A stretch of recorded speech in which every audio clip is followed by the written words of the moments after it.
On August 9, 2014, the United Kingdom's Royal Air Force launched a mission over northern Iraq. But this was not the start of a bombing campaign. It was a humanitarian operation. With C-130 Hercules aircraft dropping aid to Yazidi people facing genocide by Daesh on Mount Sinjar. Within weeks, this mission of mercy would transform into one of the most intense air combat operations the RAF had undertaken in 25 years. This is the story of Operation Shader. Following the initial aid drops, the mission's mandate expanded. After parliamentary approval on September 26, 2014, the objective became the destruction of Daesh. Just 4 days later, the first RAF Airstrike hit its target in Iraq. The air war had begun. The initial strike package relied on the venerable Panavia Tornado GR4, a proven ground attack jet. It was soon joined by unmanned MQ-9 Reaper drones, which conducted their first airstrike on October 10, 2014. These platforms delivered precise, tense, controlled, and clear, never slow or sleepy. Read like an operations room briefing is unfolding in real time, with sober emphasis on decisions, logistics, terrain, and consequences. These platforms delivered precision munitions like Paveway 4 laser-guided bombs and Brimstone missiles. Flying from RAF Akrotiri in Cyprus, these strike aircraft were supported by a fleet of surveillance assets. RC-135 Rivet Joint, Sentinel, and E-3D Sentry aircraft provided the critical intelligence and reconnaissance picture, acting as the coalition's eyes and ears over the battlefield. In December 2015, after another House of Commons vote, the operational area expanded. British aircraft were now cleared to conduct strikes in Syria, taking the fight directly to the heart of the Daesh Caliphate. The operational tempo was immense.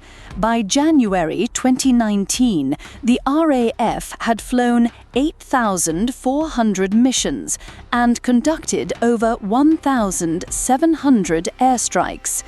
This effort accounted for approximately 20% of all coalition airstrikes, a contribution second only to the United States. The cost reflected the scale of the commitment, with the net total reaching £1.75 billion.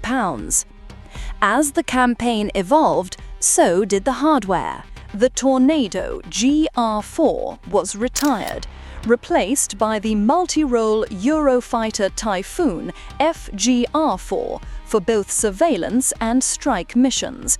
Then, in June 2021, a new capability was demonstrated.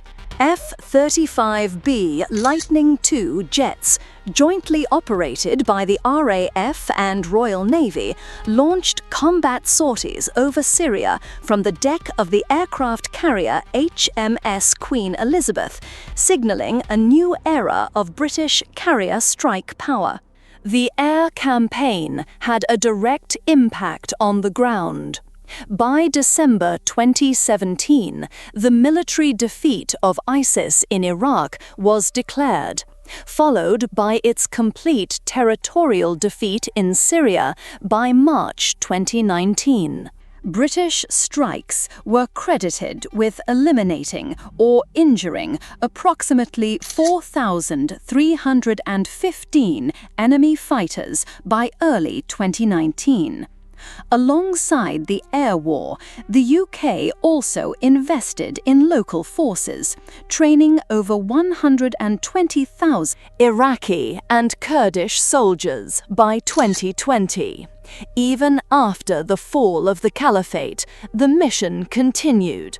RAF Typhoons and drones kept flying over Iraq and Syria, containing the remnants of the insurgency. As recently as January 2026, RAF jets struck an underground weapons facility near Palmyra.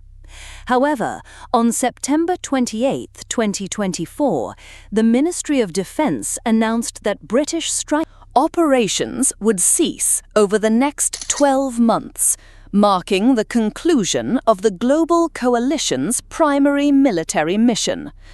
Operation Shader began as a response to a humanitarian crisis and became a decade-long air war that tested the RAF's endurance, showcased its technological evolution, and ultimately helped dismantle a terrorist state from the air.